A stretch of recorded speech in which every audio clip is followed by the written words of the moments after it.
para quem vai fazer TCC, artigo científico, monografia ou qualquer tipo de trabalho.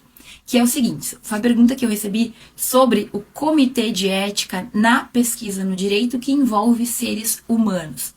O que quer dizer isso? Por que essa pergunta foi levantada? Gente, comitê de ética, ele existe dentro das universidades para a gente ter um mínimo controle das pesquisas que estão acontecendo.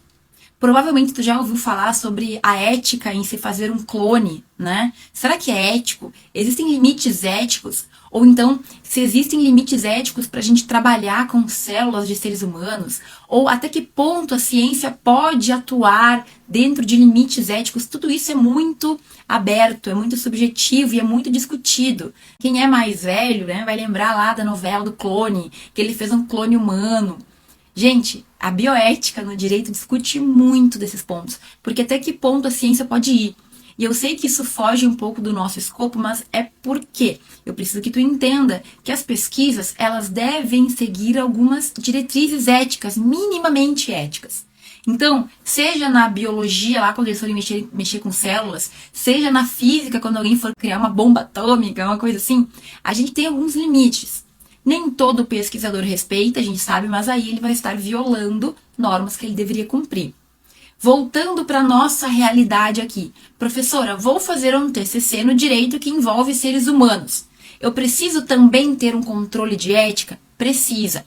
Então, como eu falava, toda universidade vai ter um comitê que avalia as pesquisas que serão feitas ou que estão sendo planejadas. Então, ela analisa o teu projeto de pesquisa.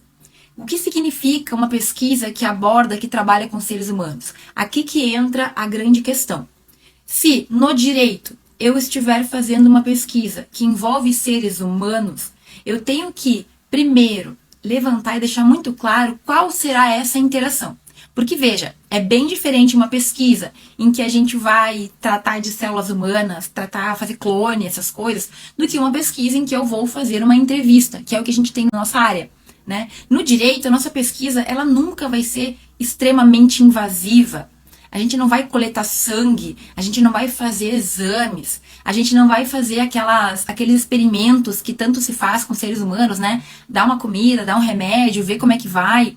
É claro que nas outras áreas isso é muito mais forte, mas nós não estamos isentos. Por quê?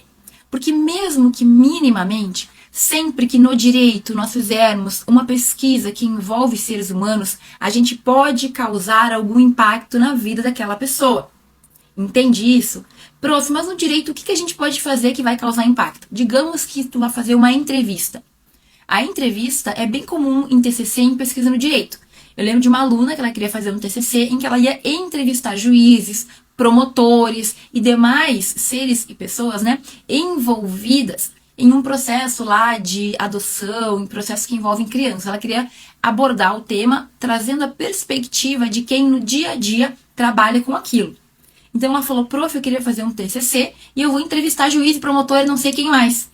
Beleza, mas por via das dúvidas, a gente sempre vai ter que passar este tipo de pesquisa por um comitê de ética que vai avaliar a situação e vai verificar o nível, o grau de risco que isso pode trazer para aquela pessoa que está sendo entrevistada. Ou então aqueles grupos de observação, né, em que tu coloca várias pessoas para conversar sobre um tema. Às vezes a gente pensa que isso não dá em nada, não vai gerar trauma, não vai ter problema, mas e se tu tiver num grupo de pessoas que sofreram abusos, num grupo de vítimas de algum tipo de crime, entende que talvez tu pode sim causar um mal-estar? E por que a gente tem esse comitê de ética? Para, analisando a situação, eles nos darem diretrizes, recomendações. Então ele vai falar assim, ó, tu vai fazer essa pesquisa, permito, ou não permito. Pode ser que o comitê de ética não permita em razão do risco.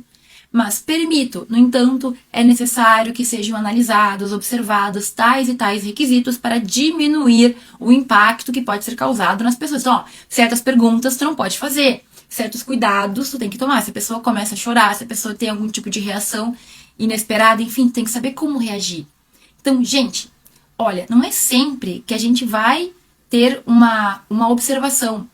Não é sempre que o comitê de ética vai analisar. Ele vai analisar sempre, mas pode ser que ele não te faça nenhuma consideração e simplesmente permita que a tua pesquisa aconteça, porque o risco é muito pequeno. Mas em outras situações, talvez a gente tenha que tomar mais cuidados.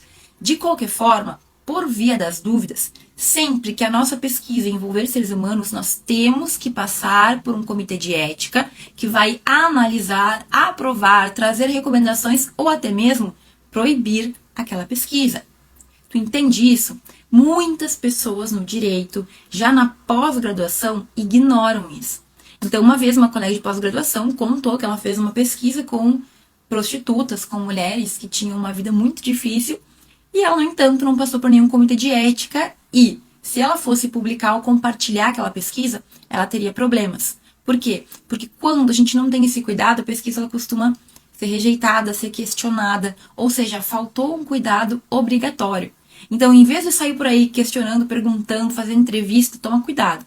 Não é porque a gente está numa área que o impacto é menor, de certa forma, porque se a gente for comparar, tirar sangue de alguém com fazer perguntas, o nosso impacto é muito menor.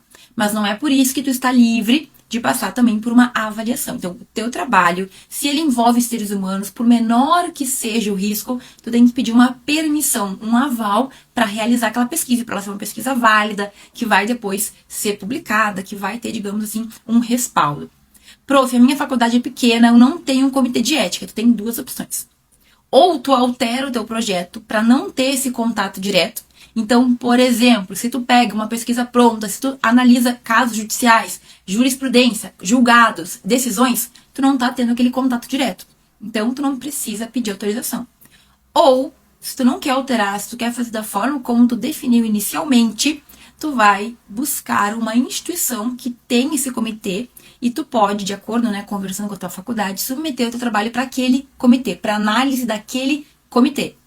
Ah, professora, minha faculdade não tem isso, não tem ninguém, então tu vai ter que conversar com o teu coordenador, tu vai ter que conversar com o teu orientador. A depender do caso, eles podem te ajudar ou, se infelizmente eles acharem que não vale o trabalho, é melhor que tu altere a tua pesquisa do que fazer uma pesquisa que depois não vai ter respaldo, não poderá ser publicada, certo? Não adianta a gente fazer trabalho se ele não tiver, digamos assim, dentro dos conformes, dentro das regras. Por quê? Porque depois eu vou ter que jogar no lixo, porque ninguém vai aceitar.